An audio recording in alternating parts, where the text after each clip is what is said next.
우리가 읽은 베드로전서 2장 1절에서 2절 말씀을 보고 3절 말씀을 보면 맛을 모르면 먹을 수 없는 것이 있어요. 베드로가 이야기하죠. 무슨 이야기냐면 신령한 젖이다. 그렇게 이야기합니다. 신령한 젖이 무엇일까? 하나님은 여기에 말씀합니다. 신령한 젖을 사모해야 된다라고 말씀하고 있죠. 우리가 혀를 가지고 있는 것이 얼마나 축복인지 모릅니다. 근데 이 혀를 가지고 있기 때문에 맛을 보는 거죠. 뭐 맛있다, 달다, 어떻다 맛을 볼 수가 있는 것입니다. 그런데 몸이 아프다가 보니까 약을 센 것을 먹고 하다 보니까 입맛이 없어져 가지고 저도 한 번은 그 약을 한번 아주 강한 약을 먹었는데 그러고 났더니 한 달 동안 그 짠맛을 못 보는 거예요. 참 이상해요, 맛이. 그래서 다른 것은 다 보는데 짠맛을 못 보는 거예요. 한 달 동안을 그래서 굉장히 고생한 적이 있습니다. 그랬더니 먹고 싶질 않은 거예요. 물을 마셔도 너무 맛이 없는 거예요. 그러니까 물도 맛이 있더라고요. 내가 짠맛을 못 느끼니까 물을 마실 때 너무 밋밋한 거예요. 막 토해버리고 싶은 그런 느낌이 들더라고요. 그래서 제가 물을 마실 때 굉장히 힘들었던 그런 한 달여 기간이 있었는데 내가 무엇을 먹어야 내 스스로에게 기쁨이 되고 몸에 건강이 될까? 나에게 필요한 것을 구분할 수 있는 맛의 감각을 내가 가져야 한다는 겁니다. 그것이 없으면은 내가 건강할 수가 없다는 거죠. 하나님은 여기에 말씀을 하십니다. 흩어진 성도들에게, 이 세상에서 믿음 생활하는 성도들에게 그 영적인 맛을 잃어버리면 안 된다는 겁니다. 영적인 감각을 잃어버리면 안 된다는 거예요. 신앙이 병들지 않게 해야 된다는 겁니다. 이 신앙이 병들었다는 이야기는 무슨 뜻이냐면 내가 하나님에 대한 영적인 감각을 잃어버렸다는 말도 되는 것이고, 반대로 내가 영적인 감각을 잃어버리면 신앙이 온전할 수가 없는 거죠. 하나님을 은혜를 받을 수가 없고 하나님이 누구이신지 관계가 없는 생활을 하더라는 겁니다. 그래서 베드로전서의 말씀을 통해서 하나님께서 몇 가지를 말씀을 하고 계시는데, 신령한 젖을 사모하기 위해서 어떻게 되겠는가? 신령한 젖을 사모하는 것 같이 우리가 믿음 생활해야 되겠는데 몇 가지를 이야기하고 계세요. 첫 번째로 한번 다 같이 읽어보도록 하겠습니다. 시작. 이전에 알던 잘못된 맛을 잊어버려야 하는 거예요. 버려야 합니다. 이전에 알던 잘못된 맛을 버리지 않으면 신령한 젖을 사모할 수가 없는 겁니다. 이게 맛이 달라졌기 때문에 그래요.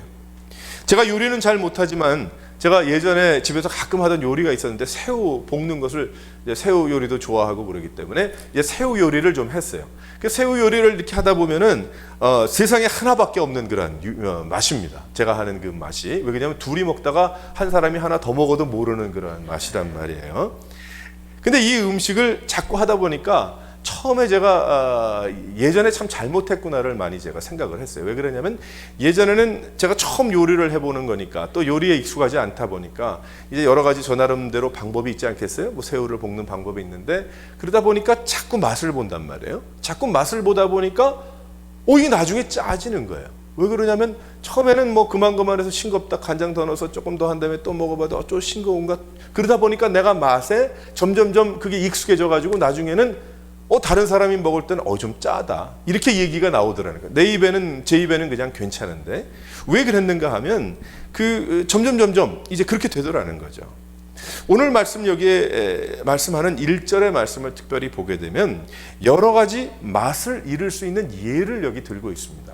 하나님께서 베드로를 통해서 말씀해 주시는 예가 어떠한 것이 있냐면 악독이라는 것이 있고요, 괴휼이라는, 기만이라는 것이 있고, 외식이라는 것이 있고, 시기한다는 것이 있고, 비방함이 있고, 이것은 한 번 잘못 맛을 보면 계속해서 맛을 잃게 하는 거예요. 한 번 내가 맛을 보게 되면은 그 다음부터 그 맛이 더 커지고 더 커지고 더 강해지고 더 강해져서 나중에 제대로 된 맛을 내가 볼 수가 없는 겁니다. 왜냐하면 내 입이 그렇게 됐기 때문에. 한번 생각을 해보십시다. 그저께 며칠 전에 우리 파리에서 테러 사건이 있었잖아요. 테러 사건이 있었는데 어떻게 사람들이 그럴 수 있을까? 어떻게 그 사람들이 복면을 하지도 않고 그냥 사람들이 있는 극장에 들어가서 무차별 그냥 난사를 한 12분 동안 하면서 100명이 넘는 그런 사람들을 죽이는 그러한 일을 할 수가 있을까? 그것은 왜 그러냐면 악한 마음 때문에, 악한 것 때문에 그렇죠. 그 악한 것이 점점 맛을 보다 보니까 더 악해지는 거예요. 그건 나중에는 사람 하나 죽이는 거는 문제가 아닌 거죠. 나중에 총을 쏴서 사람이 죽어 넘어져 가고 어떻게 뭐 참수를 당하고 이러한 것들이 과히 그렇게 무서운 것이 아니고 두려운 것이 아니고 별 볼 일 없는 그러한 것이 되어버렸다는 것입니다. 사단이 하는 것입니다. 무엇이 악하고 무엇이 선인지 구분하지 못하도록, 또한 악에서 기쁨을 찾도록 하다 보니까 더 악해지는 거예요. 그러니까 이 세상이 아담의 죄로 인해서 여기까지 오면서 이렇게 악한 모습으로 살아갈 수 있는 이유가 왜 그런가 하면은 바로 그 악이라는 맛을 보았는데, 그 악인 죄라는 그 맛이 점점 지나다 보니까, 제가 처음에 요리를 하다가 점점 짜졌던 것처럼, 그래 짜져도 그것이 정상적인 것처럼 느꼈던 것처럼, 바로 그러한 죄악을 범해도 악한 마음을 가져도 나중에는 그것이 별로 무슨 문제가 된다고 여기지 않게 되다 보니까 어떻게 됩니까? 신령한 젖은 관계도 없는 겁니다. 하나님은 관계도 없는 것이고, 하나님이 주신 그 말씀은 나와 전혀 관계없는 그러한 일이 돼버리고 마는 것이죠. 우리에게 그 외에도 너무나도 많이 있습니다. 시기라는 것이 있습니다. 시기하다 보니까, 질투하다 보니까 어떻게 합니까? 비방하는 말을 막 하게 되죠. 남을 헐뜯고 깎아내립니다. 이러한 일들이 생기다 보니까 어떻게 될까요? 나중에 계속해서 다른 사람을 비방하고 아주 부정적인 말을 하고 남을 죽이는 말을 하고 잘못된 이야기를 하고 소문에 소문을 타고 막 그러다 보니까 나중에 그것이 진리로, 진실로 자신이 착각하고 살게 돼. 그러니까 무엇을 못해요? 진실한 말을 못하는 거예요. 진정한 말을, 진정 마음에 있는 얘기를 못하는 거예요. 정말 마음에 내가 당신을 위합니다. 내가 당신을 위해서 기도하겠습니다. 내가 형제를 위해서 내가 무릎 꿇겠습니다. 혹은 내가 당신을 사랑합니다. 뭐 이런 얘기가 안 되고 나오더라도 제대로 받아들이지 않는 거예요. 왜 그럴까? 그것이 바로 그러한 시기와 그런 질투와 비방하는 말에 젖어 있기 때문에. 자기는 그렇게 악한 말을 하고 악한 이야기를 하고 막 그래도 관계가 없어요. 왜냐하면 그건 뭐 당연한 이야기고 지나가는 이야기고 정상적인 이야기인데라고 생각하더라는 거죠. 왜 그렇습니까? 맛을 잘못 받기 때문에 그런 거예요. 그 맛을 계속해서 보다 보면 나중에 정상적인 맛을 몰라. 그러니까 신령한 젖과는 전혀 관계가 없는 것입니다. 우린 다시 한번 깨달아야 하는 것이, 어린아이는 새우볶음을 찾지를 않습니다. 어린아이는 닭튀김을 찾지 않고 어린아이는 엄마의 젖을 찾죠. 엄마의 젖을 사모하는 것입니다. 우린 다시 한번 하나님 앞에서 우리가 어린아이처럼, 과연 어린아이와 같은 그러한 마음이라면 하나님 앞에서 우리는 그 신령한 젖을 사모해야지 다른 것을 사모하면 안 된다는 거예요. 어린아이에게도 엉뚱한 것 먹여가지고 그 맛을 보게 되면 자기 다른 거 안 먹잖아요. 그 맛을 한번 보게 되면. 그러니까 처음부터 우유부터 시작을 해서 뭐 이유식 하면서 이렇게 하지 않습니까? 우리도 하나님 앞에서 과연 내 스스로를 돌아보면서 내가 잘못 맛본 게 무엇냐, 내가 맛을 잘못 봐서 거기에서 내가 한 발 떼지 못하는 게 무엇냐, 이걸 알아야 됩니다. 그것 때문에 내가 죽으니까, 그것 때문에 내가 넘어지니까, 그것 때문에 내가 건강하고 온전한 믿음 생활을 못하고 있기 때문에 그것을 띄워야 되는 거예요. 발을 놔야 되는 거예요. 한 걸음 뒷전으로 가야 되는 겁니다. 그렇지 않으면 우리가 예수 믿는다고 하나 이게 올바로 믿는 것이 아닐 때가 너무나도 많이 있어요. 그러니까 예배는 드리고 집에 가다가 다 깨버리고 말잖아요. 내가 받은 것. 또 한참 은혜 받고 아멘 아멘 해도 친교 시간에 엉뚱한 얘기 탁 뱉어놓고 그냥 다른 사람 헐트받아가지고 나가버리고 말잖아요. 그런 일들이 뭐 얼마나 많습니까? 교회 안에. 이게 부족한 거고, 이게 다 우리가 연약해서 그런 것이지만 고치지 아니하면 교회다운 교회가 안 되고 신앙생활다운 신앙생활을 못하는 거예요. 평생 그러다가 하나님 부르시면 가면 나중에 뭐 그게 뭡니까? 우리가 주님 앞에 하나님 부르심에 합당한 삶을 살고 하나님이 기뻐하시는 삶을 살아야지, 그렇지 않으면 잘못된 맛을 보고 계속 살다 보면 그쪽으로 가버리고 말더라. 신령한 젖을 사모할 기회가 없더라는 것입니다. 우리 다시 한번 이전에 알던 잘못된, 잊어버려야 되는 그런 맛이 무엇인가? 뭐 그건 많이 있잖아요. 세상에서도. 얼마나 그렇습니까? 세상에서도 오늘도 어제도 저녁 때 제가 뉴스 한번 보니까 점점 미국에 사는 젊은 세대들이 담배를 피지 않는다는 거예요. 담배를 피는 것 같이 어리석은 사람이 없다는 거죠. 세상에. 자기 죽고 다른 사람 죽이는 일인데 뭐 믿고 안 믿고를 떠나가지고 술도 마찬가지고 마약도 마찬가지고 그러니까 이런 것을 버려야 된다. 건강을 위해서도 그런 것을 버리라고 하는데 우리 영적인 삶에서 버려야 되는 게 무엇이냐? 내가 믿음 생활에서 버리고 해결해야 될 게 무엇이냐? 각자가 다 있을 거예요. 저도 있고. 그 부분을 우리가 주님 앞에 회개하고 나가야 될 줄 믿으시기를 바랍니다. 두 번째로 우리가 신령한 젖을 사모하기 위해서 어떤 것이 이루어져야 됩니까? 한번 다 같이 읽어보겠습니다. 시작. 올바른 맛, 건강한 맛을 보아야 한다는 것입니다. 건강한 맛. 건강한 맛이라 함은 은혜를 의미합니다. 하나님의 은혜죠. 은혜를 맛봐야 되는 거예요. 하나님으로부터 오는 것, 주님이 말씀하시는 것을 믿는 것, 그 진정한 맛이죠.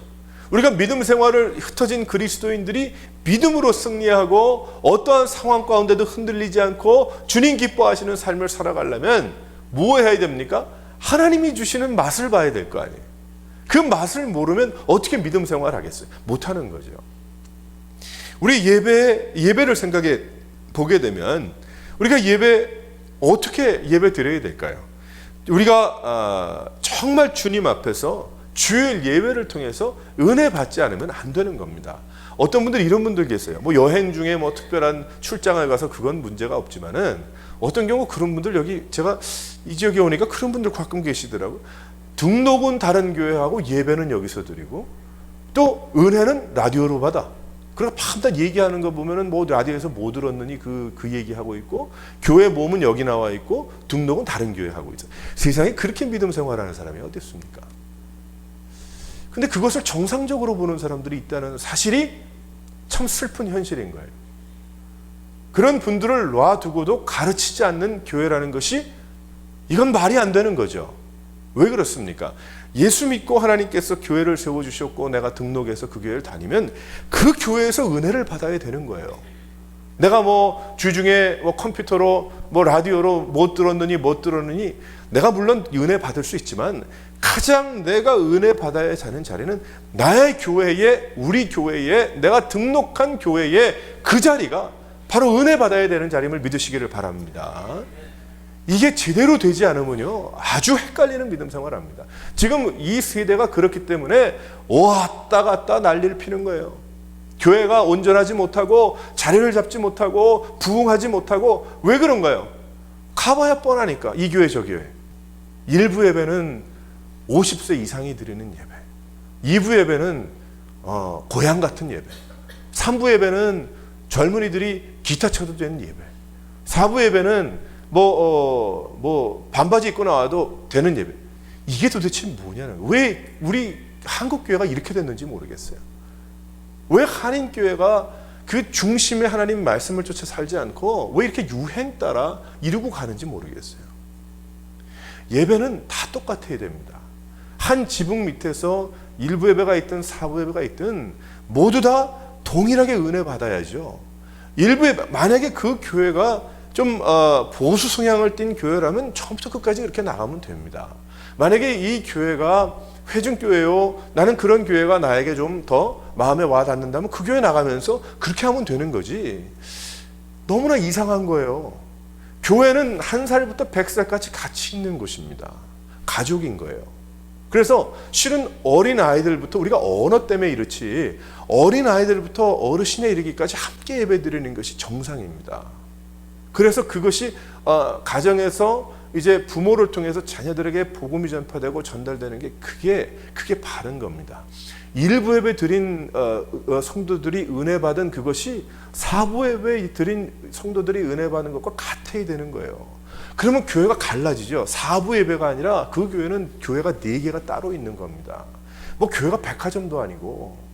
물론 충분히 이해되죠. 저도 뭐 어려서부터 미국에 살았기 때문에 왜 이해가 안 되겠어요? 문화적인 뒷배경, 어떻게 하든지 더 중요한 건 교인들이 각 나이에 따라서 은혜 받는 게 중요하기 때문에 그거에 맞춰서 우리가 예배도 드리고 그렇게 한다. 좋은 발상이고 좋은 생각이긴 하지만 너무 멀리 가버렸어요. 그 중심의 메시지와 중심의 가장 중요한 것은 어디다 날아가 버리고, 우리 교회에서 열린 예배 드린다. 우리 교회는 어떤 제목의 예배를 드린다. 그건 자랑할 일이 아닌 것 같아요. 제가 볼 때는. 그만큼 교회가 그렇다고 한다면 하나가 되도록 노력을 하고 교회가 성도들이 예배를 통해서 은혜 받는, 일부 예배 찬양팀을 통해서 은혜를 받았으면 2부 예배도 그 찬양 부르면서 예배 받아야 같은 교회 교인 아니겠어요? 그러면 나중에 목장이나 어디에서 만났을 때 오늘 예배를 통해서 은혜 받았다. 그러면 같은 같이 가야 되는 거 아닙니까? 그게 교회죠. 근데 어떻게 됐는지 이 세상이 지금 점점 이렇게 가서 이상한 데 맛을 들이고 있다는 거예요. 성령님이 계셔야 되는 자리에 성령님은 쑥 빼놓고 거기에다가 엄청 자꾸 이런 이름, 저런 유행, 저런 거를 심어 나가다 보니까 교회가 어떻게 됩니까? 다른 데로 가는 겁니다. 다른 데로. 하나님께서 디자인하시고 하나님께서 만드시고 하나님께서 참 부어주시는, 전능하신 하나님께서 부어주시는 놀라운 은혜. 예배는 유행이 아닙니다. 그래서 예배, 참 온전한 예배가 건강한 맛을 봐야 된다. 예배 가운데 나는 오늘 이 자리에서 하나님 말씀 듣고 갈 겁니다. 그런 어떤 그 맛을 알아야 되는 겁니다. 또 한 가지는 찬양의 맛도 알아야 되겠죠. 찬양, 가슴이 찢어지는 회개를 드려본 적이 있습니까? 찬양하면서. 제가 지난 2년 몇 개월 동안에 이렇게 찬양도 돕고 하는 그 이유가 다른 사람이 없어서 그런 게 아니고요. 여러분들의 우리의 그 영적인 감각을 갖다 모으기 위해서 실은 그렇게 하는 거예요. 힘들어요. 쉽지 않지만. 근데 열심히들 쫓아와 주시고 너무 감사한데, 여러분 찬양하면서 가슴이 찢어지는 회개를 경험한 적이 있어요? 언제 여러분 경험하셨어요? 옛날에 고등학교 때 그런 것 같고, 한번 수양에 올라가서 부흥에 올라가서 한번 그런 것 같습니다. 지난주에는 어떠셨어요? 그 전주에는 어떠셨어요? 지난 수요일 날은 어떠셨어요? 한번 돌아보게 되면 우리 고쳐야 될 문제들 너무 많이 있지 않습니까? 하나님 앞에. 안 그렇습니까? 찬양의 맛을 못 보면 어떻게 해요? 찬양의 맛을 봐야지. 하나님 앞에 감동과 감격으로 눈물을 흘리는 은혜, 가슴이 하나님 앞에 녹아지는 그 찬양을 해보았는가? 다음 주부터는, 오늘 예배 마지막부터는, 예배 후에 찬송할 때부터는 가슴이 녹아지는 찬양을 경험하는 여러분 되시길 바랍니다. 다른 이유가 없어요. 마귀가 하는 짓이에요. 어둠의 세력이 못하게 하는 것이고 안 하게 하는 것이고 여러 가지 이유를 통해서 하시는 거예요. 그러니까 기도해야 돼. 하나님, 주님, 내가 이번 주일날 가기 전에 감기 이기고 가게 도와달라고. 왜 기도 못합니까? 하나님, 내가 주님 앞에 가서 일주일에 찬양 몇 곡 한다고 내가 목이 막혀가지고 감기가 걸려서 주님 앞에 온전히 찬양 못 드린다면 이것처럼 억울한 일이 어디 있습니까? 하나님 도와주셔서 내 목소리가 트이게 도와주시고 내 가슴이 트여지게 도와주시고 하나님 주님 앞에서 내가 나갈 수 있도록 인도해달라고 기도해야 될 줄 믿습니다. 또 한 가지, 기도 생활에 문제가 있어요. 무릎이 꿇려야 합니다. 근데 어떤 분들, 그런 분들 계세요. 무릎을 꿇어 기도하자 그러면 죽는 줄 알아요. 난 그런 사람들 참 이상한 사람들이에요. 그건 성격의 문제지 다른 문제가 아닙니다. 성품의 문제입니다. 아니라고 이야기하겠지만 왜 그러냐면 하나님 앞에서 하나님이 말씀하시는 그 자세가 무엇입니까? 하나님이 말씀하시는 자세는 주님 앞에 엎드리는 거잖아요. 구약의 말씀을 보아도 시편의 말씀을 보아도 또 예수님께서 기도하신 것을 보아도 겟세마네 동산에서 예수님께서 기도하시는 그 모습들이 다 왜 필요했을까? 우리에게 보여주시기 위해서 그랬다는 거죠. 어떻게 기도했습니까? 엎드리는 거예요. 엎드리는 거예요. 하나님, 내가 엎드릴 수 있도록 내 관절을 접어주시옵소서. 하나님, 내가 관절병이 있습니다. 예를 들어서 하나님, 내가 주님 앞에 엎드릴 수 있도록 건강 주세요. 내가 죽는 날까지 주님 앞에 엎드려 기도하겠습니다. 하나님 앞에 내가 엎어져 주님을 바라보겠습니다. 왜 기도 못합니까? 마음에 교만해서 못하는 거예요. 이 마음의 문제가 해결되지 못해서 못하는 거예요. 어떤 면에 마음의 두려움, 어떤 내 생각에 내 마음이 너무 높으면 안 돼. 신령한 젖을 사모하려면 가장 낮은 마음으로 돌아가야 되는데 맛을 보지 않으면 못한다니까요. 기도의 시간 동안 한번 생각해 보세요. 누가 있는데 뒤에서 꼭 안아줬어. 얼마나 좋아요. 사랑을 느끼잖아요. 여러분 기도하면서 그런 거 느껴보셨어요? 기도하면서 하나님께서 여러분의 뒤에서 여러분을 끌어안아 주시는, 여러분 기도하면서 하나님의 발을 보셨습니까? 여러분 기도하면서 하나님의 큰 손이 나를 붙잡으시려고 하시는 것 여러분 보셨습니까? 느껴보셨습니까? 제가 더 뭐를 보고 뭘 들어서 그런 얘기를 하는 것이 아니고 기도하면 하나님께서 그러시는데 어떻게 기도 안 해? 기도하려고 무릎을 꿇으면 하나님께서 큰 손이 나에게 붙잡고자 하시는 귀한, 붙잡고 계시고 동행하고 계시지만 그거를 경험하지 못하면 믿음 생활하는 거 아닙니다. 하나님께서 내가 괴롭고 어려울 때 내 뒤에서 꼭 안아주시는 귀한 사랑과 그 팔을 내가 경험하지 못했다고 한다면 하나님, 오늘부터라도 내가 그것을 경험하면서 믿음 생활하기 원합니다. 그러다 보니까 응답에 놀라운 은혜가 있고 기도할 맛이 나는 거죠. 기도할 맛. 여러분 인생 살아가는데 괴롭잖아요. 괴로운 일이 한두 가지입니까? 기도할 때 뭐가 제일 좋으세요? 어제 며칠 전에도 누구를 만났더니 혼자 있는 게 너무 좋대. 자기 어제 혼자 가가지고 혼자서 아무도 안 만나고 아무도 말 안 하고 그러고 있는 게 너무너무 좋대. 그렇게 이야기하죠. 세상에서는 그렇게 이야기할지 모르지만 그것도 며칠 하다가는 좋지 않습니다. 그런데 기도해 보세요. 하나님 앞에 무릎 꿇어 기도해 보세요. 여러분들이 겸손한 마음으로 주님 앞에 엎드려 보세요. 하나님은 어떻게 하시는가? 근데 그 마음은 그 예식을 시간을 채우고자 하는 그런 마음이 아니고 겸손한 마음이어야 하고 그리고 가장 낮은 마음이어야 합니다. 그러면 주님께서 인도하시죠. 동일한 하나님이신데 저에게만 손을 내려주시고 누구에게만 긴 팔을 해주시겠어요? 다 사랑하니까 여러분들 주님 전으로 불러주신 거고 나오게 하신 거 아니겠어요? 거기에 무슨 나이가 필요하고 거기에 무슨 직분이 필요하고 거기에 무슨 물질의 높낮이가 필요하고 명예가 필요하겠습니까? 안 필요해요. 우린 다시 한번 기도의 맛을 봐야 돼. 또한 우리는 헌금 생활도 열심히 해야 됩니다. 헌금하는 맛도 알아야 됩니다. 어떤 경우에 우리 그렇죠. 11조 하고 하나님 앞에 헌금 열심히 해야 됩니다. 모두 다 열심히들 하고 있지만은 근데 어떤 경우에 보니까 어처구니 없는 일도 있더라고요. 어떤 분은 예를 들어서 교회에 이제 헌금들을 이렇게 하잖아요. 헌금들을 하는데 어느 분이 다른 분보다 좀 많이 하시나 봐. 그러니까 그것이 기간이 오래되니까 어느 분이 많이 하신다는 것을 알아. 그 교회는 헌금 안 합니다. 다른 사람들은 제대로 11조 안 하는데 그 사람이 헌금하기를 기다립니다. 그런 교회도 있더라고요.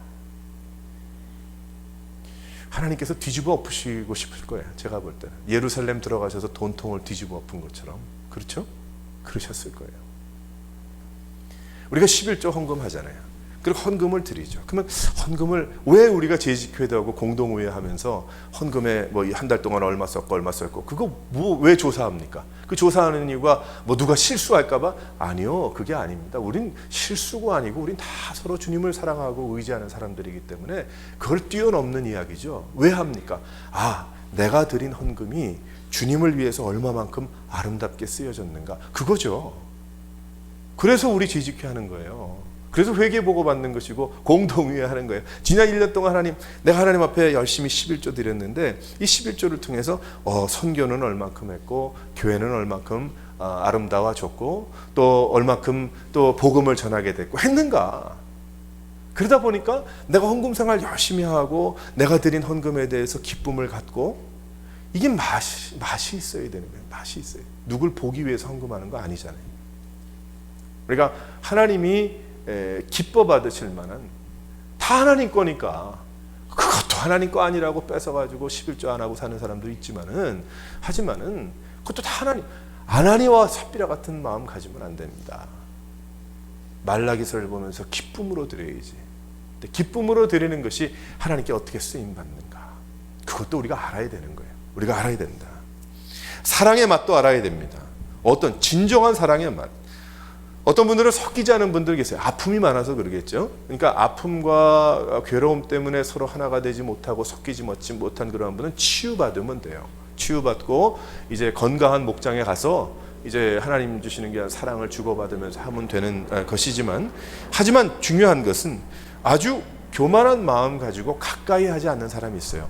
절대 오픈하지 않는 사람이 있습니다. 딱 고정적인 거기를 가는 사람이 있는데 그거는 하나님 기도해 봐야 됩니다. 하나님이 그걸 원하시는가? 아니에요.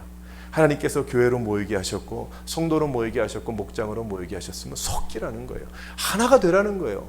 한 소단에 몽창 집어넣어가지고 맛있는 국을 만들라는 거예요, 하나님께서. 그래서 교회를 지으신 거예요. 교회를 만들어 주신 것이고. 그러니 이 맛을, 사랑의 맛을 보지 않았다고 한다면 어떻게 그렇게 하겠어요? 그러니까 우리는 어떻게 하든지 서로에게 사랑을 주고받으며 우리는 서로에게 사랑의 그 맛을 선사할 수 있는 그런 속도들이 되어야 된다. 건강한 맛을 보아야 합니다. 지난 세월 동안 그러한 맛 보지 않았다고 한다면 지금부터라도 믿음 생활의 진정한 맛, 건강한 신앙 생활을 맛보고 나머지 인생을 살아갈 수 있는 여러분 되시길 바랍니다. 건강치 못한 것과는 끊어야 됩니다. 건강치 못한 것과는 정리를 해야 되는 거예요. 해결을 해야 됩니다. 그렇지 않으면 계속 건강치 못한 것을 경험하다 보면 건강한 맛을 모르고 신령한 젖을 알 수가 없기 때문이죠. 사랑하는 성도 여러분, 건강한 예배와 찬양과 기도와 또한 헌금 생활과 사랑과 그 외에도 너무나도 많이 있을 거예요. 우리 크리스천 라이프에 그러한 삶을 살아가는 여러분 되시기를 바랍니다. 세 번째로 어떠한 맛을 보아야 합니까? 다 같이 한번 읽어봅니다. 시작. 순전한 그 맛을 사모해야 되는 거예요. 신앙생활은 연속입니다. 하나님 앞에 갈 때까지 믿음으로 살다가 가는 거예요. 그러다 보니까 어떤 경우에 너무 따분하지 않은가 그런 생각을 할 수도 있지만은 그렇지 않습니다. 우리는 하나님을 닮아가고 천국의 훈련을 하고 살아가는 사람들이기 때문에 지금 세상에 있는 것은 마치 천국의 하나님과 같이 있는 것과 같은 인생임을 믿으시기를 바랍니다.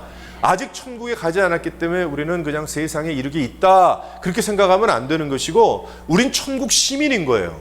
그래서 실은 찬송가에도 나오지 않습니까? 그 어디나 하늘나라. 우리가 예배드리는 이 장소가 그 어디나 하늘나라가 되어야 되는 것이고 우리의 가정이 그래야 되는 것이고 우리가 이 세상에 살아가면서 사람들을 만나나가고 살아가는 그 모든 것이 무엇이 되어야 됩니까? 그 어디나 하늘나라가 되어야 될 줄 믿으시기를 바랍니다. 어린아이가 젖을 사모하는 것은 아침과 저녁 때 때를 따라서 하는 것이 아닙니다. 늘 달라 그러죠. 늘 이야기하고 늘 요구하는 것입니다. 근데 우리가 어떻게 그렇게 하지 않는가? 세상이 성도들을 핍박하는 것은 바로 우리 안에 생명이 있기 때문에 그런 거예요. 그러니까 그 생명이 있음을 드러내야 되는 겁니다. 근데 이 마음의 중심에 생명이 없는 것처럼 자꾸 생활하다 보니까 끊기고 하는 거죠. 주일날 겨우 왔다가 헤어지고 끝나고 마는 겁니다. 우린 붙어 있어야 합니다. 예수님께 붙어 있어야 한다. 어디에 여러분들이 캠핑을 갔어요. 캠핑을 갔는데 가다 보니까 큰 마켓이 메이저 마켓이 그저 뭐 하나 있어 거기에. 그럼 얼마나 마음에 안정이 됩니까?